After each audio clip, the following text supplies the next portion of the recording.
Welcome to Chapter 4, where we're going to be talking about unemployment and stuff like that. Admittedly, this is not my favorite topic in macroeconomics, thus, it was not my favorite chapter to write, thus, it will not be the longest lecture of the course. But don't worry, because, well, you're really not going to be missing too terribly much. So, question. What did Harry Tasker say to the terrorists to try to nuke downtown Miami? You're fired. Speaking of being fired, what's unemployment? Well, it's when you don't have a job. Now, if we're going to go with the Bureau of Labor Statistics, BLS for short, because, the government, they love to make things way more complicated than they ever need to be. According to them, a worker is unemployed if they're willing and able to work, but they can't find gainful employment.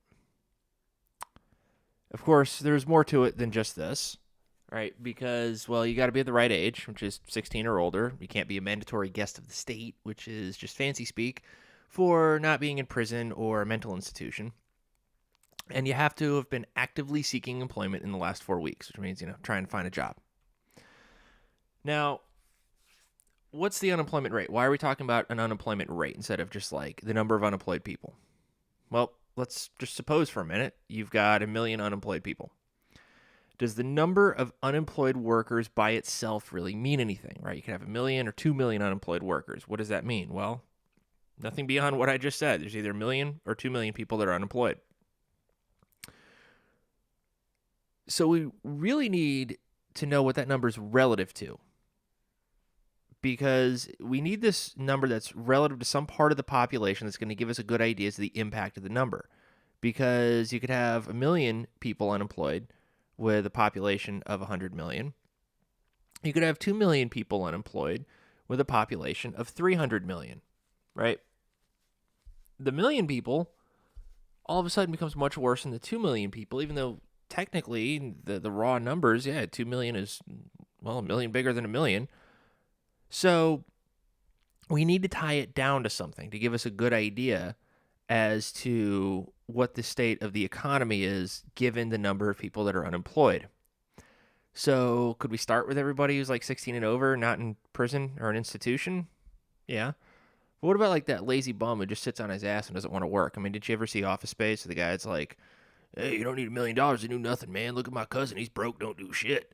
Right? There's always that guy. Maybe we shouldn't include him because that makes things look kind of skewed, right? Because the guy's not working, he's not contributing, he's not trying to at all.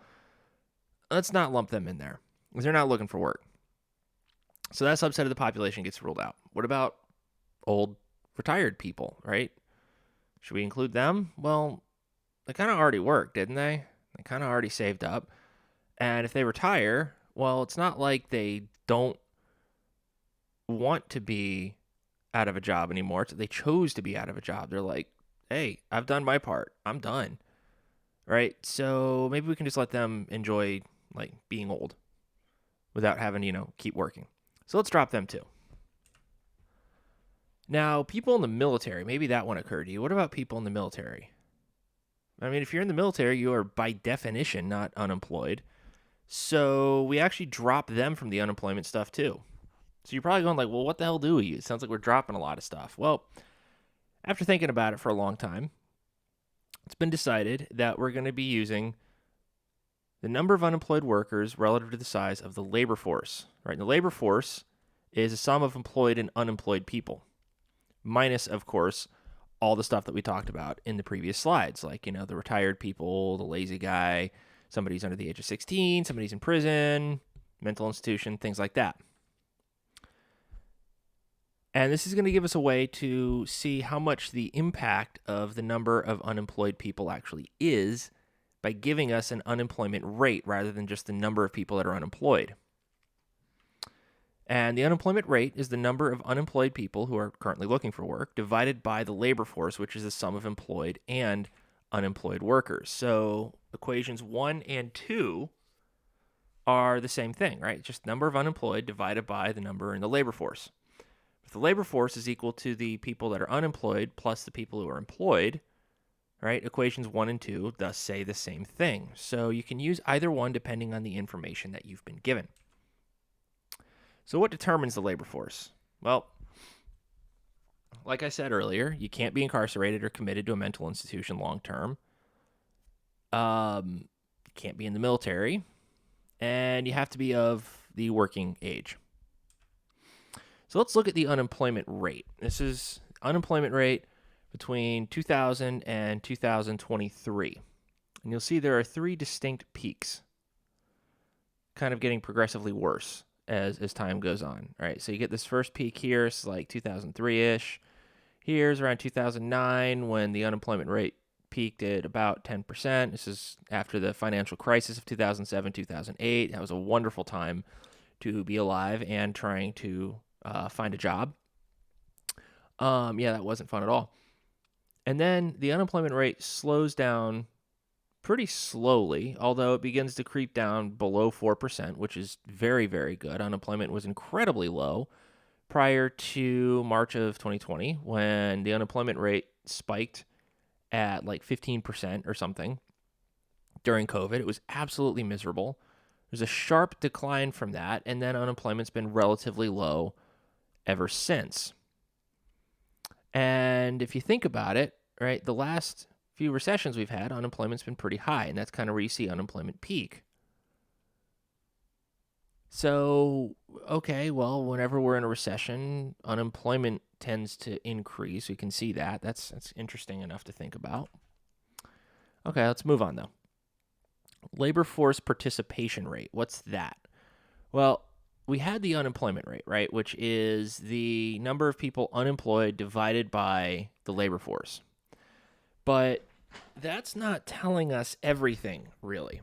The labor force participation rate tells us a little bit more of that story, and we can't really use one in lieu of the other. We kind of need to look at both to really get an idea as to the strength of the labor markets in the U.S. economy. So the labor force participation rate is the labor force divided by the adult population. So if we go back, 2 slides, maybe 3, right? The unemployment rate is the number of people unemployed divided by the labor force. But remember, the labor force isn't the same thing as the adult population. So if we look at the labor force participation rate, well, that tells me the share of the adult population that is in the labor force. And if we look at that, right, this is going to give us a slightly different story. We can see labor force participation rate, one is much higher than the unemployment rate, thankfully. And we can also see we get little dips around recessions. So it dips a little bit here. Now it continues to drop throughout the 2010s. You get a lot of people retiring, especially, boomers begin to think about retiring, kind of age out of the population a little bit. And then, we also have COVID. That was such a wonderful, wonderful time. I can't wait to never go back to that. You get a huge dip in the labor force participation rate, right? Meaning more people who are part of the adult population are dropping out of the labor force. And then it kind of ticks back up a little bit. But overall, the labor force participation rate has been pretty low. And as we can see, it's been trending downward really since about 2008, 2009-ish. Right, so you always hear about the unemployment rate being cited as like a key indicator of economic health, but there's a little bit of an issue because it only considers those unemployed as the share of the labor force, right? i.e. people who are either working or trying to find work. But like I said, that doesn't consider anyone who's stopped looking for work. So the unemployment rate can really understate actual unemployment, which is why the labor force participation rate is so important in understanding unemployment. Because if you lose your job and you stop looking for work, you drop out of the labor force. So that makes the unemployment figures look a little bit better. But you don't drop out of the adult population, which makes the labor force participation rate look worse. So you can have a case where the unemployment rate goes down and the labor force participation rate also goes down, and that's not a good thing because that means people have been dropping out of the labor force. Thus, the unemployment rate figures decrease, right, making it look like unemployment's going down. But what's really happening is people just aren't looking for work anymore. Thus, the labor force participation rate falls as well. Now, there are different kinds of unemployment here, right? Really different things driving unemployment. And I know it can be kind of hard to make macroeconomics fun unless you're me, which I think it's always fun. But let's try to find ways to make it a little bit more interesting so we can think about like dating markets, right? Because, well, let's skip through these different types of unemployment. We have 3 types of unemployment here: frictional, structural, and cyclical unemployment. And we will go through all of them right now. First one, frictional unemployment. We think about it when it comes to like dating. This is when you're looking for your soulmate and they actually exist, you just haven't found them yet. So if anybody ever says, well, your someone's out there, your person's out there, you just haven't found them yet, but they're there. Aside from sounding like they're really patronizing you, they're also essentially informing you of frictional unemployment in dating markets. All right, there are information problems in the dating market, making it harder for you to find your someone. Right, your someone's out there, you just don't have the information required to find them yet. Now, there are things like Tinder and Bumble and whatever the kids are using these days that fix that, right? In the real world, though, when it comes to like, jobs and stuff, this means that you've recently been released from employment and you're trying to find a new job. Now, there is a job for you out there, you just haven't found it yet, right? Let's say you are a quantitative analyst and you want to work for some consulting firm and you get let go. There's another consulting firm that's looking for someone with your skill set and your qualifications. They are unaware of you. You are unaware of them. That is an example of frictional unemployment. Now, this type of unemployment becomes less persistent as information can spread more easily through things like job matching sites, right? Just like, Tinder and Bumble and whatever the kids are using besides that these days, allowing for people who are pretty similar to actually realize that other people like them exist. It's the same thing with job matching sites. You can learn, hey, there is a job that is open, that is, that requires the qualifications and everything that I have. So generally speaking, this is a pretty short-term form of unemployment, and we see it a lot because, well, people end up finding new jobs kind of soon. All right, you get let go, it'll really just be a couple of months before you try to find a new job. Now, the next one is kind of bad. This is structural unemployment. This is a little bit more persistent. This is a little bit more of a long-term problem that's associated with structures in the laws, like labor laws, trade agreements. There are sometimes things like technological changes, new inventions make your job skills obsolete, things like that. Now, in the dating world, think of it as being single, but you've got a terrible personality or you're just way too weird. If somebody doesn't possess any qualities that are seen as desirable by somebody else, then being single is the result of some sort of structural characteristics. Right? So if we kind of go back to frictional unemployment, right, in the dating market, it's that there is somebody equally as weird as somebody else. But for structural unemployment, it translates to there's nobody that weird. Now, in the real world, in the economy, this occurs when something happens in the economy that either makes your job obsolete or it makes it harder for you to get a job as a result of like regulation. If your job becomes obsolete, it's because of stuff like technological innovation, right? You're working in a call center, physically connecting lines between callers and, people that they're trying to get in touch with. But then electronic transferring renders your job obsolete immediately because we don't need anybody to physically connect the lines anymore because, well, it's all one line or we'll transfer you from this over to this, done.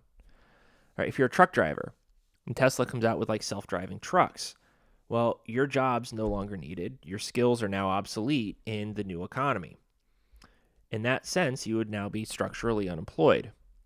Similarly, if your country passes laws, it makes it harder for a company to fire you, like what they have in France. Well, companies are going to be a lot more careful about who they hire because if it's more difficult to let somebody go, like say they want to hire someone and that person doesn't work out, they want to let them go. Well, when it's easy to let somebody go, no big deal. Hey, look, it's just not working out. You're probably not happy here. We're definitely not happy with you here. You probably need to go. If there are labor laws where it becomes difficult to fire somebody, you're going to wait until you're really sure you want to hire that person. Because if not, you're going to have a hell of a time letting them go, and they're going to screw you over on the way out. Now, wage laws can also drive this, right? Let's say there's some exogenous change in wages. Minimum wage laws get passed, for example. In this event, well, firms want to minimize costs in order to be able to maximize their profit. Their optimizing or cost minimizing or profit maximizing behavior will change if wages are forcibly increased. And it implies they may end up hiring fewer workers. Now, here's a question, right? So, technological innovation. So, we're kind of jumping all over the place here. I know it's like super ADD. This slide's really, really ADD. But let's go back to like the truck driver thing, right? Do we want to allow that or no? And there are good arguments either way. There are very good arguments either way, and I'm open to hearing either argument. Because on one side, it's like, well, we need the innovation. We need, to let the economy grow. And if we don't have people driving trucks anymore, then that opens them up to be able to do other things.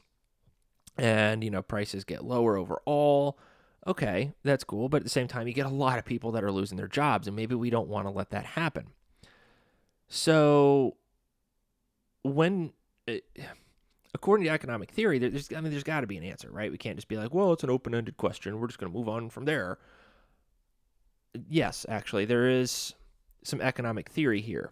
And the theory is if the gains from that technological change could subsidize everybody who loses from it and still have a dollar left over, it's worth doing. All right, so if we can subsidize everybody that's out of work as if they were still in work, and there is still a dollar left over, then it is something that's worth doing. So back to these types of unemployment: frictional, structural, cyclical. Frictional, it's very short term. It is something that, okay, maybe you get let go, there's another job open for you, you just got to find it. Structural, it becomes very difficult for you to find a job because there are things in place that either make your job obsolete, nobody wants it anymore, or it's very difficult for you to get hired because firms are going to have a hard time hiring you for any number of reasons. What's cyclical unemployment, though? Well, cyclical unemployment is unemployment that moves with the business cycle. So if you lose your job in a recession, well, that's cyclical unemployment. So the spike in unemployment from the 2008 recession was cyclical unemployment. Now, it eventually went back down, even though it took a very long time to do, which we'll cover that when we talk about the financial crisis of 2007, 2008. So this type of unemployment has a cyclical component to it that moves with booms or busts in the economy. All right, now you're probably wondering, what is a recession? Well, a recession, formally defined, mostly, as 2 or more consecutive quarters of negative growth in GDP. Now, we haven't had a recession since 2020, so it's been a good fresh 3 years since a recession. We could go a little further into that because there was some talk last year. GDP technically declined 2 quarters in a row, yet we weren't exactly in a recession. So there's a little bit more to it than just the 2 or more consecutive quarters of negative GDP growth. That's kind of a decent rule of thumb. It tends to be correlated with the other things that end up driving a recession. So finally, we've got the natural rate of unemployment. Now, this rate of unemployment is what unemployment would be in the absence of a business cycle, meaning we're cutting out cyclical unemployment from the overall unemployment rate. So really, this is an unemployment rate that would exist if there was no business cycle shock. So if we didn't go into recessions, if there weren't booms or busts in the economy. Now, this varies by small amounts over time. and tends to move more with like long run trends rather than short run behavior. And if I pulled the correct data correctly, as of Q3 2023, the non-cyclical rate of unemployment was about 4.4%. How do we compute the natural rate of unemployment? Well, ultimately, if you think about it, right, it is unemployment in the absence of a business cycle. Well, if we've got three forms of unemployment, frictional, structural, cyclical unemployment, and it's the unemployment rate absent the cyclical component, well, it would have to be the structural component plus the frictional component divided by the labor force, and that gives us the natural rate of unemployment. Now, with all that said, that actually ends this lecture on unemployment and stuff. So the next lecture will really be where economics or macroeconomics gets super interesting, where we get to start talking about growth and development. And so that wraps up this lecture. Thank you for watching, and there will be more to come next week.